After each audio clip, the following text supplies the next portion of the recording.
Hello guys, my name is Harshit continuing with our reverse engineering topic. तो आज की video में हम लोग बात करने वाले हैं असेंबली लैंग्वेज को ही यहाँ पे कंटिन्यू करेंगे हम लोग। और असेंबली लैंग्वेज में आज हम देखेंगे कैसे हम लोग असेंबली में बेसिक मैथ कर सकते हैं। यानी कि आज हम देखेंगे एडिशन हो गया, सब्ट्रैक्शन हो गया, मल्टीप्लाई, डिवाइड, इनको आज हम लोग देखने वाले हैं। और अलग बात क्या होगी, अलग बात ये होगी कि इस बार हम लोग आउटपुट को प्रिंट नहीं करवाएंगे। जैसे पिछली बार तक हम क्या करा रहे थे, अपना जो रिजल्ट था या जो भी हम देख रहे थे उसको प्रिंट आउट करवा रहे थे स्क्रीन पे। इस बार हम लोग आउटपुट प्रिंट नहीं कराएंगे। तो अब आपका जेन्युइन सा सवाल होगा कि भाई फिर हम देखेंगे कैसे कि भाई हमारा ऐड सही हो रहा है, रिजल्ट सही आ रहा है, नहीं आ रहा है, सबट्रैक्ट गलत तो नहीं हो रहा है। तो जो भी है, तो इस बार हम इसको देखेंगे डिबगर की मदद से, ठीक है।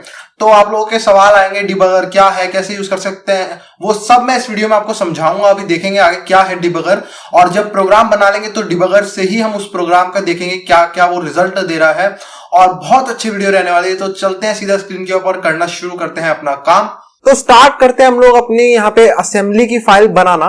और इस वीडियो में हम लोग फाइनल प्रोडक्ट नहीं देखेंगे, क्योंकि हमारा जो फाइनल प्रोडक्ट होगा, मैंने जैसा आपको बताया था स्टार्टिंग में ही कि कुछ भी हम लोग प्रिंट आउट नहीं करने वाले स्क्रीन पे, तो आपको पता ही नहीं चलेगा कि एक्चुअली में कर क्या रहा है, क्योंकि हम रन करेंगे और वो कुछ भी प्रिंट आउट नहीं करेगा, तो कोई फायदा नहीं है उसको दिखा के। तो यहाँ पे हम स्टार्ट करते हैं सीधा बनाना। और हमारे को क्या क्या करना है, हमारे को 4 चीजें करनी है अपने प्रोग्राम में मेन, ठीक है। वो क्या होंगी, एक तो ऐड करना है, सबट्रैक्ट करना है, मल्टीप्लाई करना है और डिवाइड करना है। ये 4 चीजें हमारे को करनी है, ठीक है। और इसमें सबसे ज्यादा इंटरेस्टिंग कौन कौन से होने वाले, मल्टीप्लाई और डिवाइड। ऐड और सबट्रैक्ट सिंपल है, मल्टीप्लाई भी सिंपल ही है लगभग। डिवाइड थोड़ा सा यहाँ पे कॉम्प्लेक्स हो जाता है, कॉम्प्लेक्स इन द सेंस कि उसका जो लिखने का सिंटेक्स है वो थोड़ा अलग है, बाकी सब कुछ बिल्कुल सेम है, कोई टेंशन नहीं आने वाली, ठीक है। सबसे पहले मैं सबलाइम में खोल लेता हूं अपनी फाइल, जो हमारी मैथ नाम से कर लेते हैं यहाँ पे, math.asm असेंबली के लिए यहाँ पे खोल लेते हैं। और उसके अंदर प्रोग्राम करना जो है वो स्टार्ट करते हैं, ठीक है। और यहाँ पे सबसे पहले मैं दूंगा ग्लोबल, जो कि आपको पता है ग्लोबल यहाँ पे यूज करते हैं क्यों, जहां से मेरे को स्टार्ट करना है प्रोग्राम का एग्जीक्यूशन करना। अब मैंने आपको बोला था कि ग्लोबल में क्या देना होता है कि अंडरस्कोर स्टार्ट, कि यहीं से प्रोग्राम स्टार्ट होगा। तो जो बाय डिफॉल्ट होता है वो अंडरस्कोर स्टार्ट ही हम लोग यूज करते हैं। लेकिन अगर आप चाहते हो कि मैं चाहता हूं कि मेरा जो स्टार्टिंग फंक्शन है वो चेंज हो जाए, ठीक है, तो आप इसको चेंज भी कर सकते हैं, ऐसा कोई कंपल्शन नहीं है। लेकिन इसके साथ जब हम इसे लिंक करते हैं तब आपको कुछ एडिशनल इसके साथ एक फ्लैग देना पड़ता है, एक आर्ग्यूमेंट देना पड़ता है, जो बात करेंगे। तो इस वीडियो में हम लोग यहाँ पे स्टार्ट किससे करेंगे, मेन फंक्शन से करते हैं। जैसे अभी तक हम करते हैं किससे आते हैं, अंडरस्कोर स्टार्ट। ये बाय डिफॉल्ट होता है, इससे कोई दिक्कत नहीं होगी। लेकिन अगर आप चाहते हो कि मैं किसी और से करूं तो कोई टेंशन नहीं, वो भी आप कर सकते हो। तो स्टार्ट इस बार हम करेंगे ग्लोबल मेन। इसका मतलब क्या है, मेन फंक्शन से अपने प्रोग्राम को एग्जीक्यूट करना स्टार्ट करेंगे। हमारा कोड कहां से स्टार्ट होगा, वो मेन लेबल के अंदर से स्टार्ट होगा सारा, ठीक है, समझ गए इस बात को। अब यहां से हम स्टार्ट करते हैं और यहां पे हम दे देते हैं सेक्शन डॉट टेक्स्ट, यानी हमारा जितना कोड होता है वो टेक्स्ट सेक्शन के अंदर आता है। उसके अंदर यहां पे हम आते हैं और अपना मेन लेबल जो है यहाँ पे डिक्लेयर कर देते हैं कि हमारा मेन लेबल है और जितना कोड आएगा हमारा स्टार्टिंग का वो इसी से आएगा, ठीक है। अब सबसे पहले हमारे को क्या काम करना है, हमारे को ऐड करना है ना। तो हमारा जो ऐड है, ऐड बहुत सिंपल होता है। क्यों होता है, देखो सीधी सी बात है। ऐड में आपको कैसे देना पड़ता है, ऐड इंस्ट्रक्शन में, ऐड इंस्ट्रक्शन में पहली चीज क्या आती है कि कहां पे प्लस करना है। यानी कि आपको कोई एक जगह देनी पड़ती है जहां पे पहले से एक नंबर लिखा हुआ है। यानी कि मान लो मैंने इसे दिया RAX और मैंने इसे बोल दिया कि यहां पे 3, तो यहां पे क्या काम कर रहा है, यानी कि 3 प्लस कर रहा है RAX के अंदर। समझ गए बात को, इतनी सी। RAX के अंदर जो भी नंबर होगा उसमें 3 प्लस कर देगा। ये ऐड का काम होता है, बहुत सिंपल था ये तो, है ना। लेकिन आपको यहां पे देना भी तो पड़ेगा कि RAX का नंबर क्या है RAX के अंदर। तो यहां पे हम दे देंगे मूव कर दो RAX के अंदर, क्या चीज मूव करानी है RAX के अंदर हमारे को, मान लो मुझे 2 मूव कराना है। तो अब यहां पे हम क्या काम कर रहे हैं बेसिकली, अगर मैं आपको अभी समझाऊं, बहुत सिंपल सा है कि मैंने RAX के अंदर 2 डाल दिया, पिछली लाइन में RAX के अंदर 2 चला गया। तो अब मैं इसे कह रहा हूं कि यहां पे 3 को प्लस कर दे 2 के अंदर, 3 को प्लस कर दे 2 के अंदर, ठीक है। और आप यहां पे RAX दे रहे हो, इसका मतलब जो इसका आउटपुट होगा वो भी RAX के अंदर ही स्टोर हो जाएगा। जो 2 हट के यहां पे 5 स्टोर हो जाएगा, जो इसका आउटपुट होगा 3 प्लस 2 का, वो RAX के अंदर ही स्टोर हो जाएगा। आई होप काफी सिंपल था, ठीक है। वैसे ही सेम यहां पे होता है किस चीज का, सबट्रैक्ट का। सबट्रैक्ट का कैसे होता है, सेम जैसे है ना, ये भी आपको ऐसे देना पड़ता है। सबट्रैक्ट कर दो, फिर कहां से सबट्रैक्ट करना है, किस जगह पे सबट्रैक्ट करना है, तो वो आपको देना पड़ता है। यहां पे रजिस्टर दे देता हूं, मान लो RAX में सबट्रैक्ट करो, क्या चीज, RAX में सबट्रैक्ट कर दो, मान लो 2 सबट्रैक्ट कर दो, समझे बात को, ठीक है। लेकिन आपने RAX के अंदर वैल्यू देनी है कुछ ना कुछ। वैसे तो RAX के अंदर वैल्यू रहेगी क्योंकि यहां पे 5 आ चुकी है RAX के अंदर, जो हमारे पिछले इंस्ट्रक्शन से, इसके कारण RAX के अंदर 5 स्टोर हो चुका है, 3 प्लस 2। लेकिन फिर भी हम अपनी मर्जी का कुछ नंबर दोबारा से RAX के अंदर डाल देते हैं। यहां पे हम मूव कराते हैं RAX के अंदर क्या चीज, आर एक्स के अंदर हम 2 मूव करा देते, तो हम यहाँ पे क्या कह रहे हैं कि माइनस करो 2 में से 2 को माइनस कर दो और इसका आउटपुट आर एक्स के अंदर स्टोर कर दो। तो आर एक्स के अंदर क्या चले जाएगा 0, 2 माइनस 2 क्या होता है 0। तो हम यहाँ पे कह रहे हैं ये था सबट्रैक्ट और एडिशन, और आई होप सो बहुत ही सिंपल है यार। सबट्रैक्ट कितना इजी था, यहाँ पे आपको क्या करना था, यहाँ पे सबट्रैक्ट जिस नंबर को करना है वो आपको यहाँ पे देना पड़ता है और कहां पे करना है वो आपको यहाँ पे देना पड़ता है। बहुत इजी था। सेम ऐड में था, जो चीज ऐड करनी है वो यहां आएगी और कहां पे ऐड करनी है वो यहां आएगा। अब आते हैं यहीं पे मल्टीप्लाई। मल्टीप्लाई में क्या होता है, जैसे यहां तो ऐड सबट्रैक्ट बहुत इजी था, मल्टीप्लाई में भी सेम होता है। यहां पे आपको लिखना पड़ता है मल, लेकिन मल से पहले आपको आई देना पड़ता है। इसका मतलब क्या होता है, यहाँ पे इसका इंस्ट्रक्शन का नाम क्या होता है, आई मल। ठीक है, मल्टीप्लाई के लिए हम क्या यूज करते हैं, आई मल। इजी है, ठीक है। जैसे सबट्रैक्ट के लिए हम सब यूज करते हैं, यहाँ पे मल्टीप्लाई के लिए हम क्या यूज करते हैं, आई मल। अब आई मल के साथ क्या चीज अलग है, मैंने बोला था मल्टीप्लाई और डिवीजन थोड़ा सा अलग है। अब आई मल के साथ क्या चीज अलग है कि आपको यहाँ पे सिंपली जैसे होता है ना कि जैसे हम अभी तक करते आ रहे कि आपको यहाँ देना पड़ता है कि किस चीज में क्या मल्टीप्लाई करना। तो मैंने मान लो बोल दिया 2 मल्टीप्लाई करो आर एक्स के अंदर, जो सिंपल हम करते आ रहे थे 2 माइनस करो आर एक्स के अंदर, वैसे ही 2 मल्टीप्लाई करो आर एक्स के अंदर। अब यहाँ पे पहले तो सबसे पहले मैं आर एक्स के अंदर मूव कराता हूं जिसमें मुझे 2 मल्टीप्लाई कराना है। मान लो मुझे 6 में 2 मल्टीप्लाई कराना है, तो मैं यहाँ पे आर एक्स के अंदर 6 मूव कर दूंगा। तो अब यहाँ पे क्या हो जाएगी, आर एक्स के अंदर वैल्यू की चली जाएगी 6 इंटू 2 12 होता है, ये तो आपको पता है। तो मैं यहाँ पे 2 इंटू करवा रहा हूं, यानी 2 मल्टीप्लाई करवा रहा हूं 6 में। ठीक है, और जो इसका रिजल्ट आएगा वो कहां स्टोर होगा। अब एक्चुअली में जो इसका रिजल्ट आएगा वो पता आपको बताना पड़ता है कि कहां स्टोर हो। आई मल ऐसे काम नहीं करता जैसे सबट्रैक्ट काम करता है। आई मल में आपको देना पड़ता है कि इसका रिजल्ट कहां पे स्टोर हो। तो वो आप कैसे देते हो, तो यहां पे आपको 3 चीजें देनी पड़ती है। यहाँ पे अब आपको समझ आया, जिनको नहीं मैं समझा देता हूं। यहां पे हम इसको कह रहे हैं 2 मल्टीप्लाई कर आर एक्स के साथ, आर एक्स के अंदर क्या है 6, यानी कि इसका रिजल्ट क्या है 12, और जो इसका रिजल्ट आएगा इस इक्वेशन का जो रिजल्ट आएगा उसको स्टोर कर दे आर एक्स के अंदर। इजी था, ठीक है। ये फायदेमंद क्यों है, अगर आपको मान लो इसका रिजल्ट जो है वो आरबीएक्स के अंदर स्टोर करवाना है तो आप यहां आरबीएक्स भी दे सकते हो। तो अब क्या होगा, 2 मल्टीप्लाई होगा आरएक्स के साथ, यानी कि यहां पे 12 रिजल्ट आ जाएगा और वो आरबीएक्स के अंदर स्टोर हो जाएगा। अब जब मैं सबट्रैक्ट की बात करता हूं तो सबट्रैक्ट में हमारे पास ना कंपल्शन आ जाता है यार कि यहां पे जो इसका रिजल्ट आएगा वो आरएक्स के अंदर ही स्टोर होगा। समझ रहे हो बात को, यानी कि जो इसका रिजल्ट आएगा माइनस होकर वो आरएक्स के अंदर ही स्टोर होगा। लेकिन यहां पे आई मल के साथ हमारे पास कंपल्शन हट गया। अब इसका जो रिजल्ट आएगा मैं खुद से बता सकता हूं कि इसका रिजल्ट जो है वो यहां स्टोर कर, या आरसीएक्स आरएक्स कहीं कोई भी रजिस्टर दे सकते हो, उसके अंदर स्टोर करना चाहते हो वहां स्टोर कर दो। ठीक है, ये समझ आया आई मल कितना इजी था। अब आते हैं यहां पे लास्ट जो होता है हमारा आई डिव। जैसे मल्टीप्लाई के लिए आई मल होता है, वैसे डिवीजन के लिए क्या होता है, डिवाइड के लिए आई डिव। तो ये आप समझ गए क्या काम करता है, डिवीजन का काम करता है। ठीक है, अब यहां पे ना इसके साथ थोड़ी सी कॉम्प्लेक्सिटी मैंने बोला था आ जाती है, वो क्या है, ठीक है, वो अभी हम समझते हैं यहां पे क्या है। तो सबसे पहले वाली जो समझने वाली बात यहां पे होती है कि देखो हमारे पास 2 चीजें होती है जब हम डिवाइड कर रहे होते हैं, है ना। हमारे पास 2 चीजें होती हैं, किस चीज को डिवाइड करना, किससे डिवाइड करना। ठीक है, अब आपको जिस चीज को डिवाइड करना है, मान लो आपको 2 से 100 को डिवाइड करना है, यानी कि हम 100 को डिवाइड कर रहे हैं 2 से, सीधी सी बात है। तो आपको जिस चीज को डिवाइड करना है वो आरएक्स रजिस्टर के अंदर होनी ही होनी चाहिए। यानी कि मेरे को अगर 100 को डिवाइड करना है 2 से, तो मैं यहां पे पहले ही आरएक्स के अंदर उस चीज को डलवा दूंगा जिसे मुझे डिवाइड करना है, यानी कि 100 जो है वो आरएक्स रजिस्टर के अंदर चला जाएगा। ये तो आपको कंपल्शन करना ही करना है। ठीक है, अब यहां पे सेकंड चीज क्या आती है डिवीजन के साथ। अब जिस चीज से आपको डिवाइड करना है ना वो भी आप डायरेक्टली दे सकते हैं। यहां पे बात को समझ रहे हो, आप ऐसे लिख दो, मान लो कि मेरे को डिवाइड करना है 2 से, तो यहां पे इसका मतलब क्या हुआ, 2 से डिवाइड कर दो किसको, 100 को। आप ये कह रहे हो कि 2 से डिवाइड कर दो 100 को, लेकिन आप यहां 2 ऐसे डायरेक्ट नहीं दे सकते। यहां पे आपको 2 को किसी रजिस्टर के अंदर लिखना पड़ता है, आपका कंपल्शन है। तो यहां पे भी आपको सेम करना पड़ेगा, मूव कर दो 2 को किसके अंदर, किसी रजिस्टर के अंदर। किसी भी रजिस्टर के अंदर आप कर सकते हो आरएक्स को छोड़ के, याद रखना आरएक्स और आरडीएक्स को छोड़ के। मैं दोबारा बोल रहा हूं, 2 रजिस्टर के अंदर आप मूव नहीं कर सकते आरएक्स को छोड़ के, क्योंकि आरएक्स के अंदर तो हम वो चीज बताते हैं जिस चीज को हमें डिवाइड करना है। ठीक है, और आरडीएक्स में समझाऊंगा अभी क्यों। ठीक है, और यहां पे आप किसी भी रजिस्टर का यूज कर सकते हो, आरबीएक्स, आरसीएक्स, R10, R9, R8 किसी का भी यूज कर सकते हो, कोई फर्क नहीं पड़ता यहां पे। तो मैं यहां पे मान लो यूज कर लेता हूं आरबीएक्स का। ठीक है, तो मैंने आरबीएक्स के अंदर 2 मूव करा दिया। अब मैं इसे यहां पे क्या कहना चाह रहा हूं आप समझना।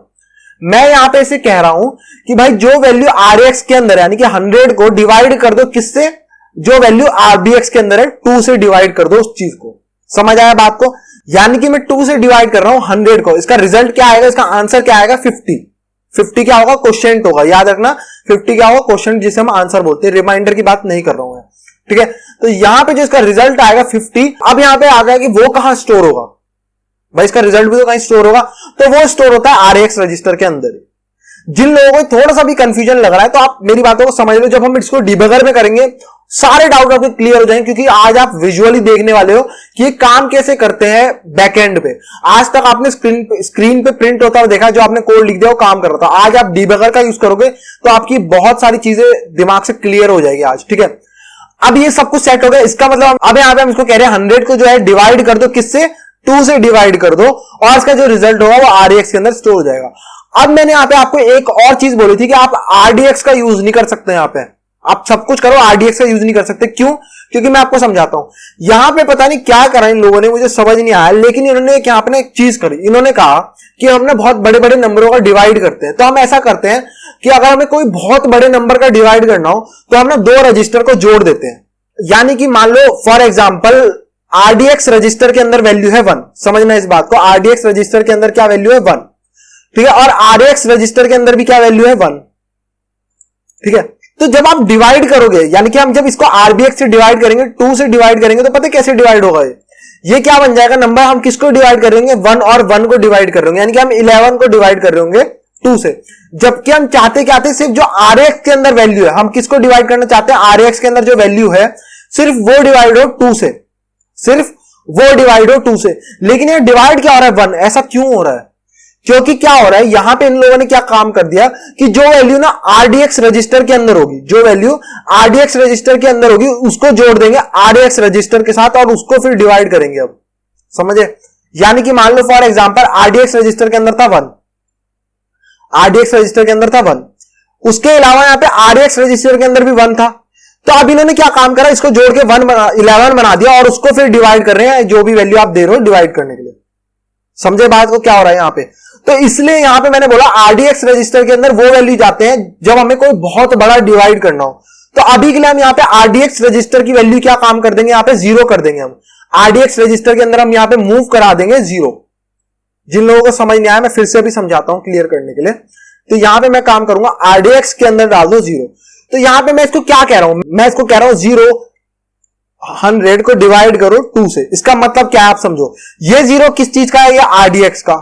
RDX का जो 0 था वो हमारे RAX की वैल्यू में आगे जुड़ जाता है, समझ गए हो? जो हमारी RDX के अंदर वैल्यू है वो यहां आगे हमारे ना जुड़ जाती है। ये इन्होंने बहुत बड़ी दिक्कत कर दी है हमारे लिए, ठीक है। लेकिन हम इसको 0 कर देते हैं यहां पे। तो अब इसका मतलब क्या हुआ, इसका मतलब भी यही हुआ 100 तो 100 ही रहेगा ना, आगे कितने भी 0 हो उससे हमारे को कोई मतलब नहीं पड़ता, ठीक है। तो यहां पे हम इसको कह रहे हैं कि 100 से डिवाइड कर दे 2 को। 100 किसके अंदर है, RAX के अंदर है, समझ गए बात को?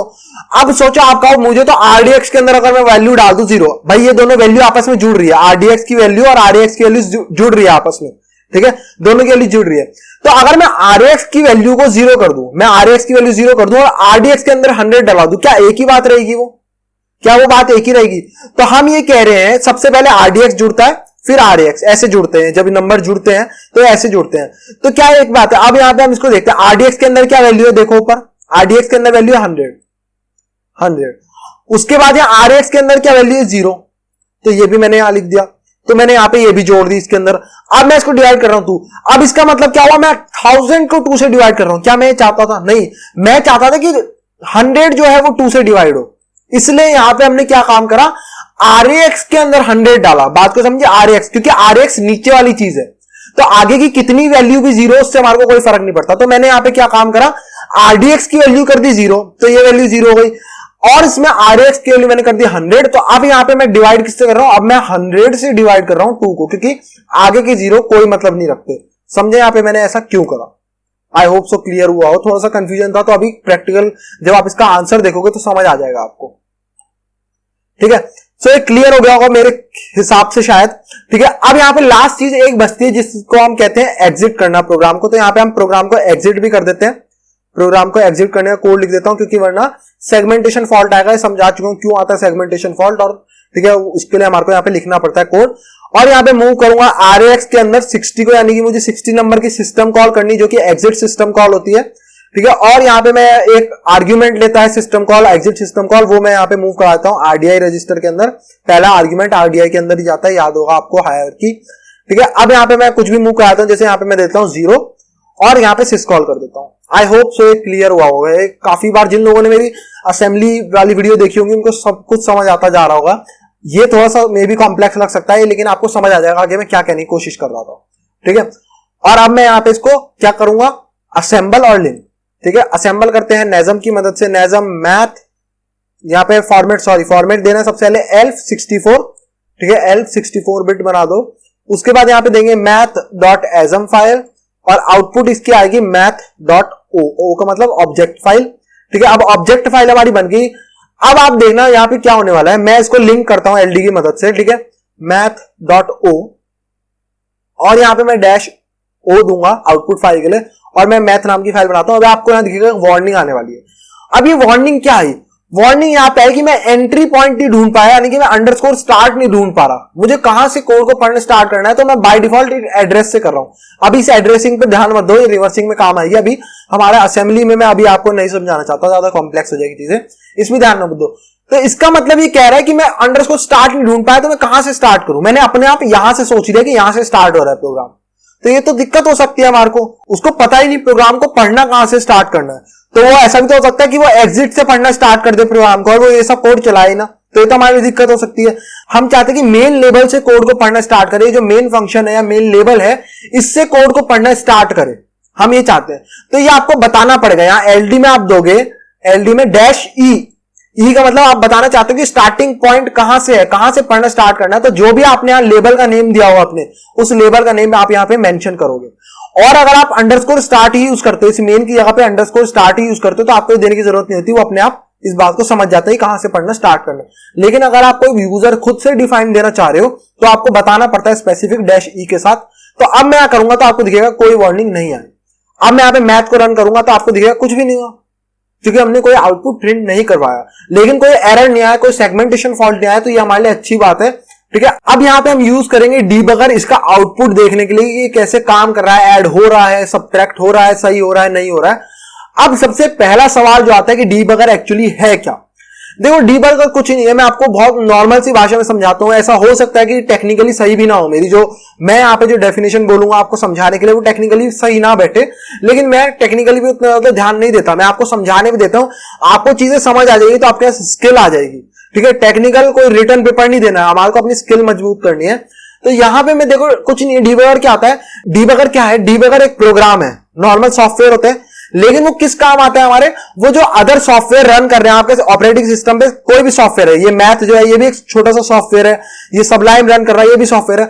तो डीबगर हमारे क्या काम करते हैं, डीबगर जो अदर सॉफ्टवेयर है उनको हमारे चेक करने में काम करते हैं कि काम एक्चुअली में कर क्या रहा है, step by step her line को, हर कोड को लाइन बाय लाइन वो हमारे चला के दिखाते हैं, ये लाइन क्या काम कर रही है इस कोड में, ये लाइन क्या काम कर रही है। तो ये हमारा जो कोड है ना इस कोड में, वो डीबगर हमारे को बताएंगे ये लाइन क्या काम कर रही है, ये लाइन क्या काम कर रही है, ये लाइन क्या काम कर रही है। तो वो लाइन बाय लाइन किसी भी सॉफ्टवेयर में हमारे को बता सकते हैं कि ये काम कैसे कर रही है एक्चुअली में, समझ रहे हो। तो हमारे को यही तो देखना है, हमारे को लाइन बाय लाइन देखना है कि ये स्टेटमेंट क्या काम कर रही है मेमोरी के अंदर, ये स्टेटमेंट क्या काम कर रही है। तो ये इसलिए हमारे डीबगर काम आएगा, समझ रहे हो बात को। अभी हम यूज करेंगे, आपको समझ आ जाएगा डीबगर एक्चुअली है क्या। ठीक है, अब यहां पे हम चलते हैं कौन सा डीबगर हम यूज करने वाले हैं। बहुत सारे डीबगर हो सकते हैं, तो हम लोग जो यूज करेंगे आज के लिए, जब हम लोग रिवर्सिंग करेंगे तो दूसरा डीबगर यूज करेंगे नॉर्मली, लेकिन आज हम लोग जो यूज करने वाले हैं वो बिगिनर फ्रेंडली है, काफी इजी है, GUI है, इसलिए मैं यूज करवा रहा हूं। तो उसका नाम यहाँ पे है कटर, आप सर्च कर सकते हो कटर नाम से, CUTTER कटर, और आप डाल देना कटर गिटहब, आपको पहला ही मिल जाएगा यहाँ पे, ये रहा। ठीक है, यहाँ पे आपको पहला ही खोल लेना है। ठीक है, खोलने के बाद आप यहाँ पे आ जाओगे। एक्चुअली में कटर है क्या, कटर एक डीबगर होता है रडारे नाम से। ठीक है, रडारे या R2 भी हम बोलते हैं, उसका GUI वर्जन है। ठीक है, और रडारे भी मैं आपको दिखाऊंगा होप सो जब हम लोग रिवर्सिंग में उतरेंगे तब। ठीक है, अभी तो हम असेंबली में ही है तो अभी नहीं दिखा सकता। ठीक है, अभी यहाँ पे हम इसका जो है इसका GUI वर्जन रडारे का यूज करने वाले। कटर बहुत अच्छा है, बहुत अच्छा ग्राफिकल यूजर इंटरफेस है, बिल्कुल बिगिनर फ्रेंडली, आपको सब कुछ समझ आ जाएगा। ठीक है, तो अब आपको इसको डाउनलोड वगैरह कैसे करना है, तो आपको यहाँ चले जाना है रिलीज के सेक्शन में। रिलीज जो फाइल्स आती हैं वो इसी के अंदर मिलती है, डाउनलोड जो डायरेक्ट डाउनलोड आप कर सकते हो यहाँ पे आपको मिलती है। तो रिलीज सेक्शन में आपको चले जाना है। ठीक है। यहां पे जाने के बाद आपको क्या काम करना है, ये वाली जो ऐप इमेज है ये लिनक्स के लिए है, ठीक है।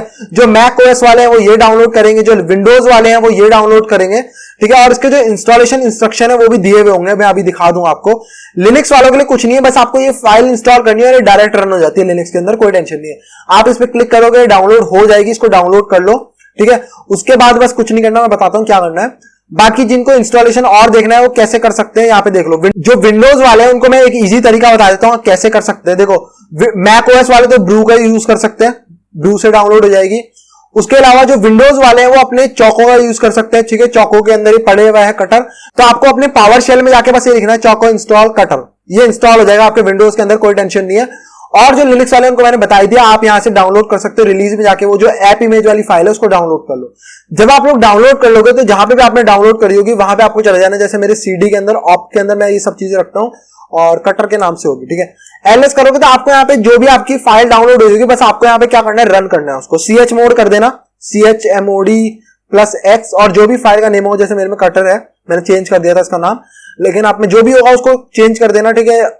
उसको यहाँ पे परमिशन और आपको जो भी नाम रखना है वो रख लेना इजी करने के लिए। तो अब आपको इसको बस रन कर देना है, कटर दोगे और रन करोगे तो ये खुल जाएगा कटर, ठीक है। कटर खुलने के बाद बस आपको ये खुलेगा नॉर्मल सा, ठीक है। आप में ये कुछ नहीं होगी, तो मेरी पिछली बाइनरीज जो खुली हुई है वो सब है इसके अंदर, ठीक है। हमारे को ये सब कुछ नहीं खोलना, आपको यहाँ चले जाना सेलेक्ट में क्या काम करना है, हमारे को बाइनरी सेलेक्ट करनी है कि कौन सी बाइनरी, ठीक है। जो भी आपने जहां पे भी आपने बाइनरी अभी जो बनाई है, जो हमने बनाई है मैथ वाली नाम से, वो आपको यहाँ पे सेलेक्ट कर लेनी है। अपने फोल्डर सेलेक्ट करके यहाँ पे चले जाना। मेरी जैसे मैथ के अंदर है ये वाली मैथ, मैंने यहाँ पे सेलेक्ट कर ली, ठीक है। उसके बाद बस आपको क्या काम करना है, यहाँ पे ओपन पे क्लिक कर देना, ठीक है। जो ओपन बटन आ रहा है इस पे आपको क्लिक कर देना है, वो आपकी जो बाइनरी होगी वो ओपन हो जाएगी यहाँ पे। फिर ये कह रहा है कि क्या मैं उसको एनालाइज कर लूं, मैं उसके अंदर की चीजें थोड़ा बहुत पढ़ लूं, तो हाँ आपको ओके कर देना, ओके पढ़ लेगा। उसके बाद आपको क्या काम करना है, अभी यहाँ कुछ नहीं ध्यान देना, आपको चले जाना है डिसअसेंबली पे, यानी कि आपको इसका असेंबली कोड देखना है इस फाइल का, ठीक है। यहाँ पे आपको आने के बाद अब आपको यहाँ पे पता है क्या दिखने वाला है, आपको दिखेगा जो आपने कोड लिखा था वही यहाँ सारा कोड है। ये देखोगे ये कोड वही है जो आपने अभी तक कोड लिखा था। आपको अगर ये अजीब सा लग रहा होगा तो वो आप ध्यान देखोगे ये कोड आपने खुद ही अभी लिखा है, ठीक है। मूव कर रहे हैं EX के अंदर, फिर ऐड कर रहे हैं, फिर सबट्रैक्ट, फिर iMul, फिर iDiv, ये सब आपने ही कोड लिखा है एक्चुअली। समझ गए इस बात को। अब आपको एक्चुअली क्या करना है, इसको हमारे को रन करना है, फाइल को स्टेप बाय स्टेप रन करना है ना, हर इंस्ट्रक्शन देखना है कि ये क्या काम कर रहा है, ये क्या काम करना है। तो आपको इसको क्या कर देना है, यहाँ पे डिबग करना स्टार्ट करना है, स्टार्ट कर दो इसको। तो यहाँ पे आप जैसे क्लिक करोगे क्या आएगा, ओके, यहाँ ओके कह देना और ओके कर देना, यहाँ पे कोई आर्ग्यूमेंट नहीं देना। आप जैसे ही ओके करोगे तो अब आपको दिखेगा यहाँ पे ये खुल जाएगा। जिन लोगों को ये नहीं दिख रहा होगा ऐसा कुछ, तो आपको याद रखना है ये नीचे यहाँ पे डिसअसेंबली वाला खुला हुआ है, मैंने इस चीज को याद रखना। मे बी यहाँ डीकंपाइलर खुला हो या हेक्सडम्प खुला हो, जो भी खुला हो आपको यहाँ डिसअसेंबली पे आ जाना है। डिसअसेंबली पे आने के बाद आपको दिखेगा ये वही कोड है आपका, ठीक है। लेकिन यहाँ पे अंतर क्या चीज है, यहाँ पे अंतर क्या है, आपको यहाँ पे रजिस्टर्स दिख रहे हैं वो सब RAX, RBX, RCX, तो अब आपको यहाँ पे दिखता रहेगा कि एक्चुअली में हो क्या रहा है। जब हम मूव करेंगे EAX का मतलब क्या है, मैं रजिस्टर्स में पहले आपको बता चुका हूं।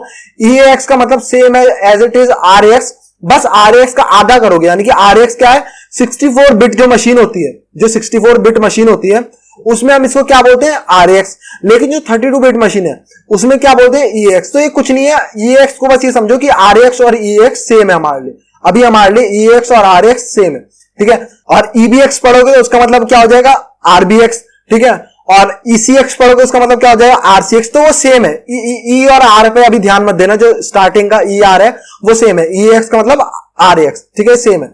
तो यहां पे आप आ जाओगे तो अब हमारे को क्या करना है, स्टेप बाय स्टेप जाना है। इसके ऊपर जाओगे, यहाँ पे आपको दिखेगा एरो सा बना होगा, तो यहाँ पे लिखा है स्टेप। स्टेप का मतलब क्या है, नेक्स्ट स्टेप पे जाते हैं।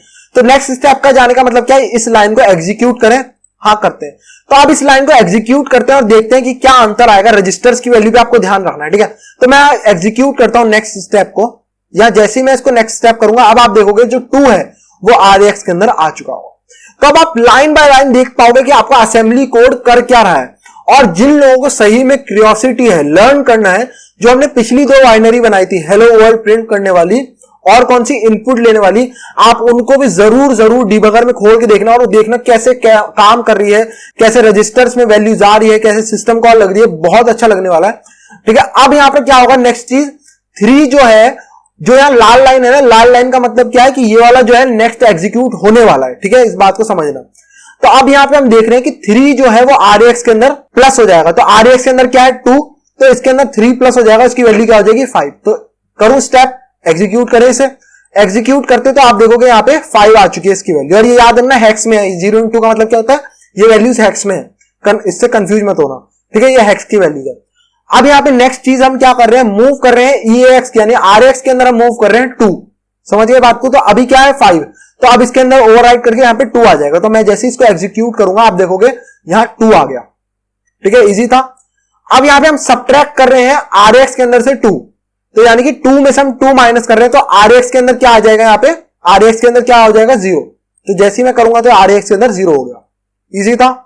अब यहाँ पे नेक्स्ट पे आते हैं हम लोग, ठीक है, यहां पे हम आए, यहां पे हम क्या काम कर रहे हैं, 2 जो है वो मल्टीप्लाई कर रहे हैं RX के साथ। पहले आपको इतना हिस्सा देखना है, 2 हम मल्टीप्लाई कर रहे हैं RX के साथ। अब RX के अंदर क्या वैल्यू है 0, तो 0 into 2 क्या होता है, 0 ही होता है, तो यहाँ पे कोई इफेक्ट नहीं पड़ेगा और इसकी जो आंसर होगा वो RBX के अंदर स्टोर हो जाएगा। तो RBX के अंदर पहले से 0 है तो कोई अंतर नहीं पड़ेगा। तो यहाँ पे मैं एग्जीक्यूट करके दिखा देता हूं आपको, तो यहाँ पे आपको दिखा होगा कोई अंतर नहीं पड़ा। वैसे अगर कोई और मल्टीप्लाई होती तो आपको दिख जाता RBX के अंदर वैल्यू स्टोर हो जाती, जो भी मल्टीप्लाई करके आती।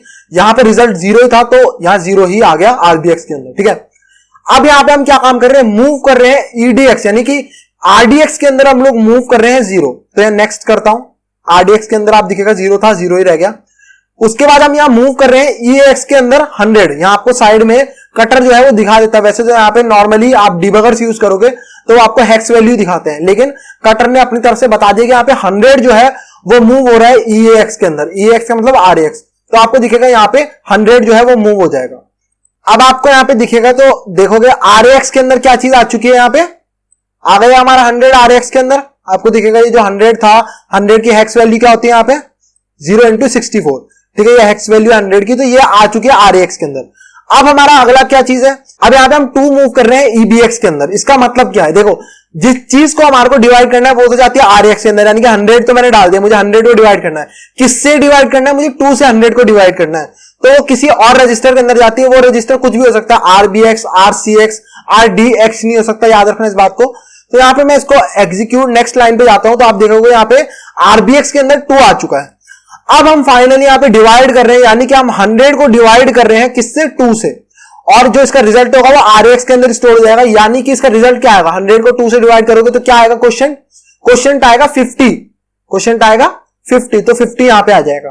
और जो इसका आपका कोई रिमाइंडर भी आता है, इसका एक हर डिवाइडर रिमाइंडर भी होता है, तो रिमाइंडर किसके अंदर स्टोर होता है, रिमाइंडर स्टोर हो जाता है RDX रजिस्टर के अंदर। अब इसका रिमाइंडर क्या आएगा, 0 ही आएगा इसका रिमाइंडर, क्योंकि 2 से डिविजिबल है 100, है ना, 100 जो है वो 2 से डिविजिबल है, तो यहाँ पे 0 ही आएगा, तो ये चेंज नहीं होगा, लेकिन ये वैल्यू जरूर चेंज हो जाएगी। यहाँ पे 50 आ जाएगा, जो कि हेक्स में जो भी इसका नंबर होगा, ठीक है। तो अब आपको यहाँ पे दिख जाएगा, यहाँ पे क्या आ चुका है, यहाँ पे RX के अंदर आप देखोगे तो यहाँ पे क्या आ गया है, 50 आ चुका है। यानी 0 into 32 का मतलब क्या हुआ, 50 हुआ। हमारे डेसिमल जो हमारी नॉर्मल काउंटिंग है हेक्स में, उसका मतलब होता है 32। तो आई होप सो ये तो क्लियर हुआ, RDX की वैल्यू 0 ही रही, लेकिन अगर आप कोई रिमाइंडर बच जाता 1 2 तो वो RDX के अंदर चला जाता है। उसके बाद हम लोग यहाँ पे एग्जिट सिस्टम कॉल कर रहे हैं, तो आप देखोगे EAX के अंदर हम लोग 60 डाल रहे हैं। तो यहाँ पे जैसे ही मैं नेक्स्ट लाइन पे जाऊंगा तो यहाँ आपको दिखेगा वैल्यू चेंज हो गई RX की, ठीक है। उसके बाद यहाँ पे मैं मूव कर रहा हूं EDI यानी कि RDI रजिस्टर, ठीक है। ER में समझा चुका हूं, इस पर ध्यान मत देना, E का मतलब R ही समझ लो अभी के लिए, ठीक है। तो अभी यहाँ पे क्या कर रहे हैं हम लोग, यहाँ पे EDI के अंदर मूव कर रहे हैं 0 यानी RDI रजिस्टर थोड़ा सा नीचे स्लाइड करोगे, ये रहा RDI, तो इसके अंदर पहले से 0 यहाँ पे 0 ही रहेगा। तो मैं यहाँ पे नेक्स्ट लाइन करता हूं, इसकी वैल्यू चेंज नहीं होगी। और लास्टली हम लोग यहाँ पे सिस्टम कॉल कर रहे हैं, प्रोग्राम जो है वो एग्जिट कर जाएगा, ठीक है। प्रोग्राम यहाँ पे एग्जिट कर गया। आपको लगेगा यहाँ पे भाई एग्जिट नहीं हुआ, लेकिन ये एग्जिट एक्चुअली हो चुका है। आपको देखोगे नेक्स्ट करोगे, यहाँ प्रोग्राम एग्जिटेड हो गया है, प्रोग्राम एग्जिट हो गया, ठीक है। तो I hope so debugger use करके एक एक लाइन को देख के खुद से जरूर देखना प्लस माइनस कैसे हो रहा है, खुद से प्रोग्राम करना, कुछ और वैल्यूज को प्लस करना, 3-4 वैल्यूज प्लस करना, 3-4 वैल्यूज माइनस करना, तो आपको और अच्छा लगेगा। उनका डीबगर में रिजल्ट देखना, तभी आपको अच्छे से समझ आने वाली है ये सब चीजें। सो आई होप सो आपको डीबगर यूज करके अच्छा लगा हो, आपको यहाँ पे असेंबली में बेसिक मैथ करके अच्छा लगा हो। So please like the video, please share the video, subscribe the channel. Thank you and good bye.